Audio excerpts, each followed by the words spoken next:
L'intelligence artificielle, bon, généralement, l'intelligence artificielle est considérée, quoi. Et il offre de nombreux avantages dans plusieurs domaines, que ce soit la médecine, le sport, la progression, etc. Genre, elle permet en fait de faire beaucoup de choses et elle facilite également le travail. Elle réduit en fait le temps de travail humain en fait. Par exemple, prenons le la nouvelle intelligence artificielle est à la mode actuellement qui est ChatGPT, qui, par exemple, te donne en fait, comment je vais dire?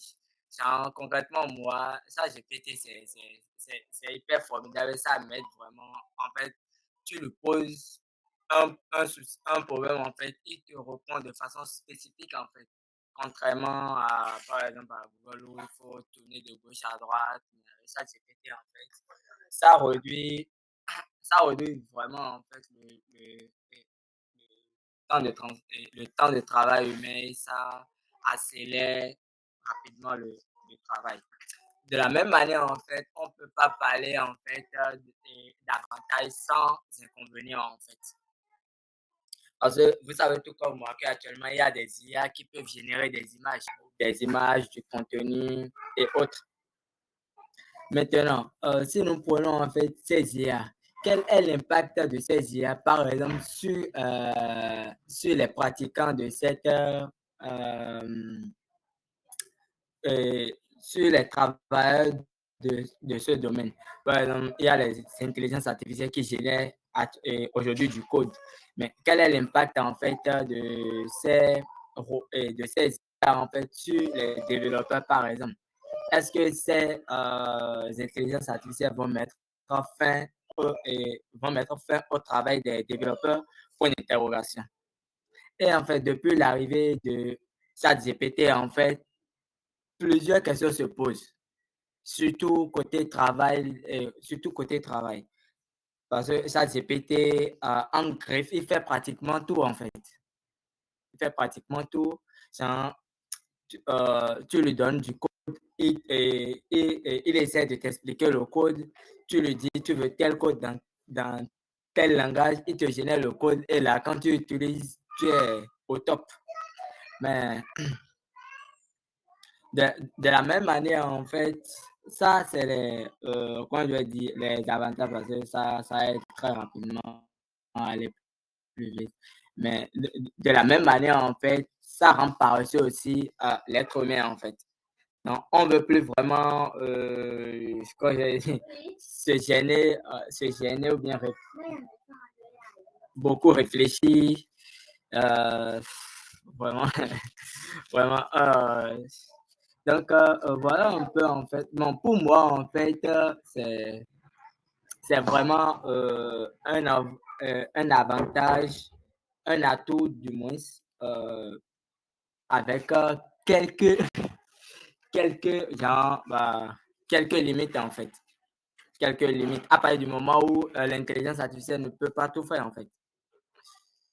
Elle ne peut pas tout faire comme les autres. Et donc,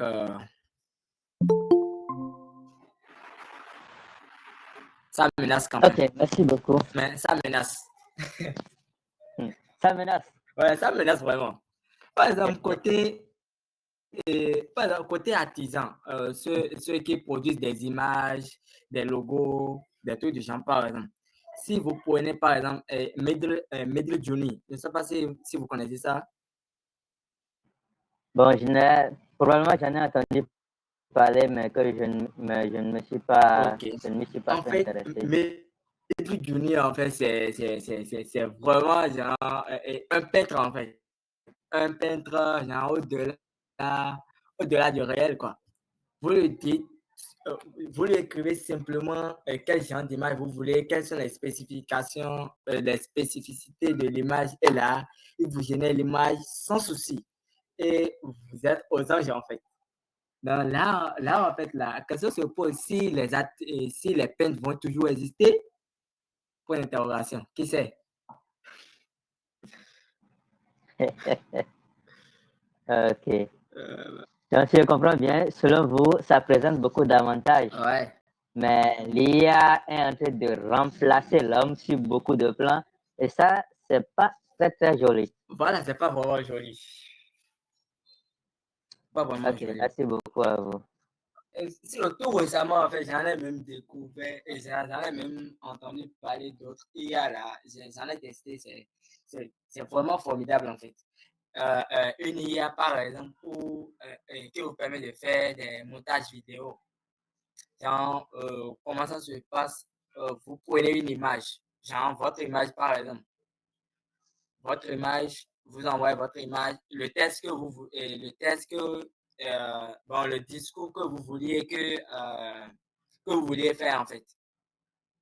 Vous envoyez votre discours et vous choisissez une voix et puis vous lancez et vous voyez l'image bouger, il parle, il ouvre la bouche, il parle comme si c'était vraiment en fait une vidéo en fait. Or, c'est juste une IA qui anime l'image, qui envoie la voix et qui lit exactement ce que vous lui avez donné. Et il fait les gestes vraiment humains, quoi. Vraiment humains. Là, en fait, ça menace. Ça menace. L'IA, franchement, ça menace, ça menace. Par exemple, pour côté développeur, maintenant, il y a ChatGPT qui est là.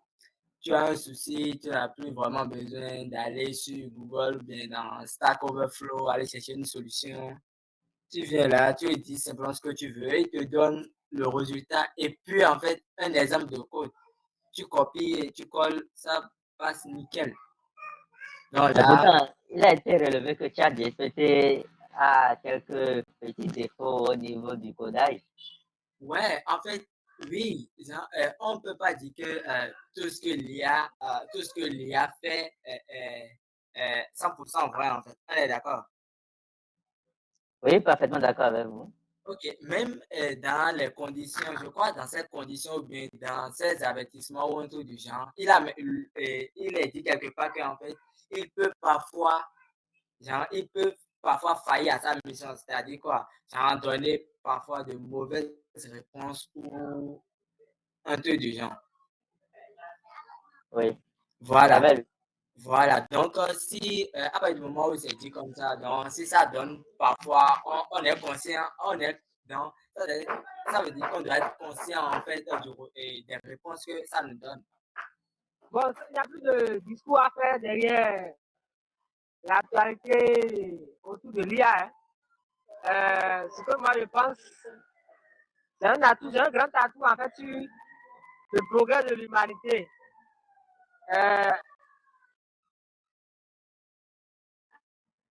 Vous le recevez? Oui, on vous reçoit. Ok, je pense que c'est un progrès pour l'humanité. On a connu d'abord la philosophie le siècle des Lumières, mais aujourd'hui c'est le siècle des données, d'où l'intelligence artificielle.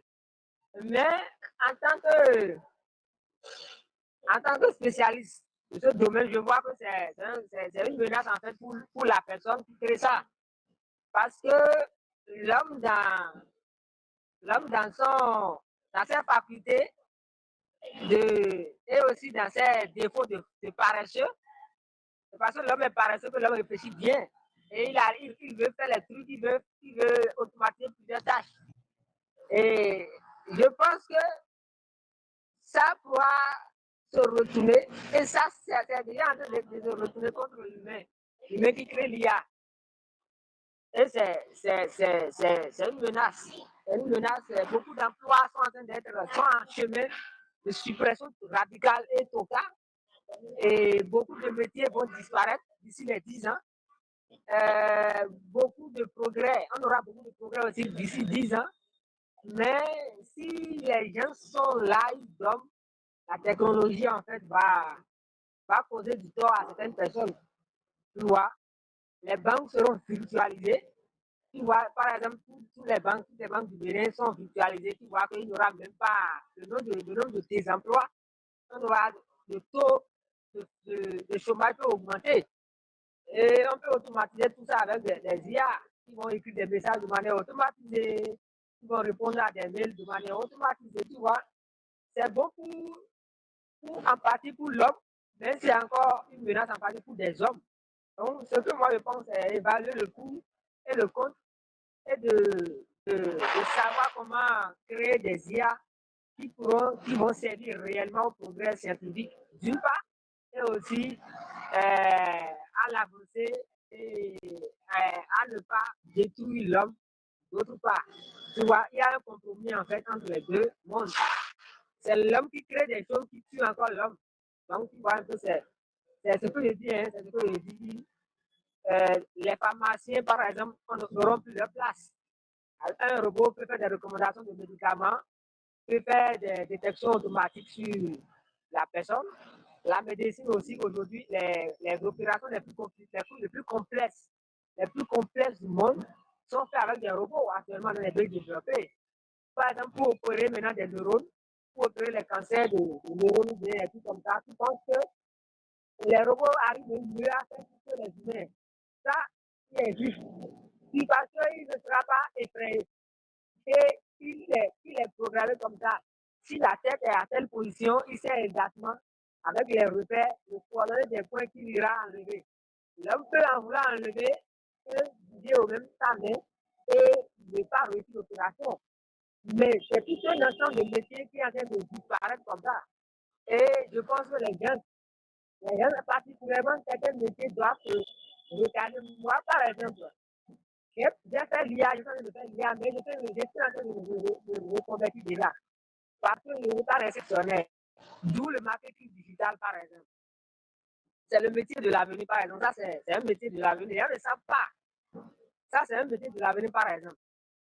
Vous voyez, donc, c'est un atout. Mais attention, c'est un risque. Et je pense que ça revient aux décideurs, aux grands chercheurs de l'humanité, d'orienter les recherches vers des problématiques vraiment profitables à l'homme. Et il faut mettre en fait l'humain au centre des recherches et non l'envie des humains au centre des recherches. Tu vois, ChatGPT aujourd'hui fait tout. Un robot qui a été entraîné sur des milliards de paramètres. Tu vois, non? Des milliards de paramètres. Est-ce qu'un homme peut faire ça? L'homme ne peut pas faire ça. Tu vois, Google, par exemple, sa plateforme, le nombre de questions que tu peux poser sur Google, tu vois, c'est des milliards de trucs. L'homme ne peut pas faire ça. Donc, c'est un atout, hein, mais point d'interrogation ne sait pas la suite. D'ici 30 ans, il n'y aura plus de. Certains métiers vont disparaître complètement. Tu vois, non? C'est ça. C'est ce que moi j'ai constaté. Hein. Et il faut faire attention. Il ne faut pas créer des IA en désordre. Il ne faut pas se laisser n'importe quelle personne créer. Je pense même qu'on doit voter des lois contre ces choses-là. Dans les pays en voie de développement, il ne faut pas que n'importe quelle personne crée des IA en désordre. Sinon, on ne sait jamais. Ça peut se retourner contre nous. Les gens seront capables un jour de lire un président d'une république IA. Est-ce que tu comprends un peu? Le président de la république sera IA. Et il va diriger le gouvernement. Et là, tu penses qu'il n'y aura pas de demi-mesure. Hein? Si c'est comme ça, c'est comme ça. Parce que c'est une machine. Et ça va arriver. Déjà en Chine aujourd'hui, il y a des PDG qui ont laissé leur place à des IA. Et le PDG n'est pas là, mais c'est l'IA qui prend. L'IA a appris à se comporter exactement comme le PDG. Dans les pays comme les États-Unis, la Russie, les IA vont faire la guerre. C'est bon, non? Ça, c'est intéressant. Mais d'un autre côté, là, d'un côté, quand on regarde en gauche, on voit que Si moi je suis peut-être, mon papa devait être colonel après avoir été à la guerre, je pense qu'il ne sera plus. Si l'IA peut faire ça, et mon papa peut tirer et rater, mais l'IA ne peut pas tirer et rater. Si, parce que lui, il travaille avec les satellites. Et quand ça te repère, il tire là, elle tire du moins ça. C'est sûr que ça va réussir, ça va atteindre son objectif. Donc, vous voyez que c'est bon, mais franchement, c'est un débat. C'est un débat, on ne peut pas finir. Et moi, je suis d'accord avec les IA. Moi, j'aime les IA. Mais il faut que, franchement, voilà, il faut franchement, ceux qui créent les IA, parce que je suis aussi débutant, il faut qu'ils prennent conscience. Surtout, il faut parler aux Chinois, aux amis chinois, là. Chinois, Russie, Inde, voilà les pays, Israël, les trucs comme ça, là, il faut les parler. Sinon, ils vont nous détruire avec les IA. Tu vois? Ils vont changer le monde avec la machine. C'est le problème en fait. Il n'y aura plus de policiers dans les feux, ça c'est bon. Il n'y aura plus de militaires pour aller à la guerre, ça c'est aussi bon. Mais il n'y aura plus de médecins pour les chirurgies compliquées, ça je ne sais pas. Il n'y aura plus. Mais ce qui est sûr, il y a, si et seulement si, il y a une tête pleine derrière. D'où l'homme a aussi sa place, quel que soit Alpha. Donc, j'espère que j'ai brossé un peu. Maintenant, pour les pays en voie de développement, comme le Bénin par exemple, on n'a même pas encore commencé les IA. Le Bénin est très loin. C'est-à-dire le Bénin est dans les bons pays. Si on commence par le repère. Donc, nous sommes très loin dans les trucs des IA. Donc, nous, on doit en profiter normalement. Les pays en voie de développement doivent en profiter pour surtout intensifier les systèmes de développement dans les domaines agricoles, par exemple. Tu vois, intensifier les systèmes de développement dans les domaines agricoles, par exemple, on peut utiliser beaucoup l'intelligence artificielle, les trucs satellitaires, les images satellitaires, faire les prédictions climatiques, travailler avec les climatologues. Les pays en voie de développement doivent utiliser ça. Le BTP, par exemple, l'architecture, par exemple, la médecine, par exemple, moderniser tous ces systèmes-là. Je pense